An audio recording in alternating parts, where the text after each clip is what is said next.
Here with current NWCA President Jim Beichner in Delray Beach, Florida. Great site for the annual 2010 NWCA convention. And first of all, as far as the convention goes, what are your thoughts on the turnout and Coaches Academy and everything that's been going on here on the official day one? Well, the turnout has been great.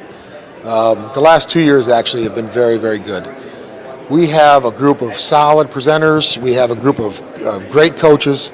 And, I said to a group earlier in the convention that when you preach to your athletes, beginning of the season, you tell them something like this: surround yourself with great people, surround yourself with good roommates, and you'll have a better chance of success. And that's kind of what we're doing here at the convention. We're surrounding ourselves with some of the best people in wrestling, and I think ultimately that'll permeate down through the ranks. And as a whole, I think our wrestling community will improve. Yesterday, the NWCA Coaching Leadership Academy wrapped up, and it seems to be one of the most important meetings and type of seminars that have surfaced in the last couple of years in wrestling. What are your thoughts on the Leadership Academy and how it can impact college wrestling as a whole? I think the NWCA has done many great things over the years, but this Leadership Academy is probably on the very top of the list. I believe that our wrestling coaches are learning CEO skills and how to run their programs in probably many ways different than what they initially thought wrestling coaching would be. Because it's not really just about takedowns and back points and necessarily just wins and losses. Obviously, we all want to win all the time, but in order to win, you have to be doing a lot of things right. And in order to do those things right, you have to have CEO skills. You have to be able to deal with administrators, fans, alumni, in just so many different areas. And that's the kind of skills that we're trying to teach the younger coaches and some of the older coaches. I mean, quite frankly, some coaches that have been interested in this program are coaches that have been in this sport for 25 plus years.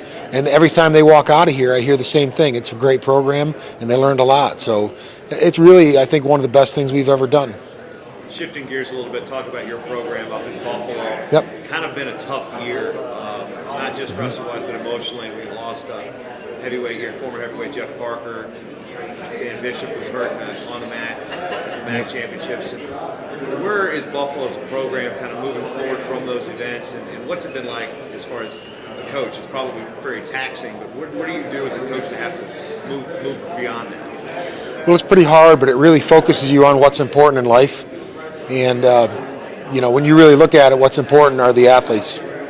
The student athletes are absolutely the most important thing, and their health and their safety is critical, and we have to keep that in mind as coaches. But I think the adversity that we faced this year has kind of brought us together closer as a team and as a coaching staff too. And you don't want to have to go through that kind of adversity. You don't want to lose one of your favorite student athletes in the last 15 years of your coaching.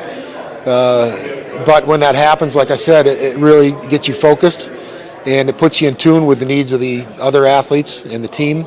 And I think together, we've become a better team. The truth of the matter is, I think we've become a closer, tighter, and better team as a result of these things.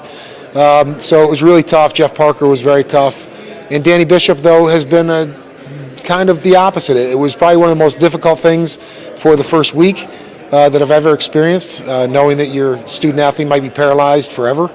But his miraculous recovery has now also made us feel tremendous about what's happened there, and his attitude and his parents' attitude about this recovery process and what he's gone through have been so positive and so upbeat that it's really hard to express my feelings as a coach and how I feel about them, because I don't know if I could have handled it that well if it was my son. And Danny has been tremendous, and he has learned from this. He feels like he's grown as a person from it, and in some ways he said maybe it's something that needed to happen to me to refocus him in life. And again, it's just you don't want to have to go through it, but when you do, you make the best of it, and you try to improve. And talk about the state of the program. You got a lot of qualifiers through last year, the NCAA championships, the qualifying system, and your scheduling has been beneficial for that respect. But what can we expect to see from Buffalo on the mat this year? I've already seen the little nugget that you guys are heading down my stomping grounds back to the Virginia Duels. Yep. What type of events will we expect to see Buffalo Bulls on the mat this year? Well, the last 2 years we've qualified 4 guys to the NCAA championships, 4 and 4. And this year we're returning 4 national qualifiers, and 1 is going to be a senior and 3 are going to be juniors. So that's the first time in the history of our program that we've done that. And I think that's a sign of improvement, and we need to. Everybody needs to improve, and I obviously understand that we do as well. What you can expect from us is really hard-nosed wrestling. I mean, we've got the kind of guys that want to compete. We've got the kind of guys that want to be All-Americans. And if you don't have those guys, you can't get All-Americans, the bottom line. So we are going to continue to build our schedule and try to make it as strong as we possibly can. We're not afraid to compete against anybody. That's why we went to the national duels for the last couple of years. For the most part, I hope you can expect a lot of All-Americans from us in the future. We expect that to happen.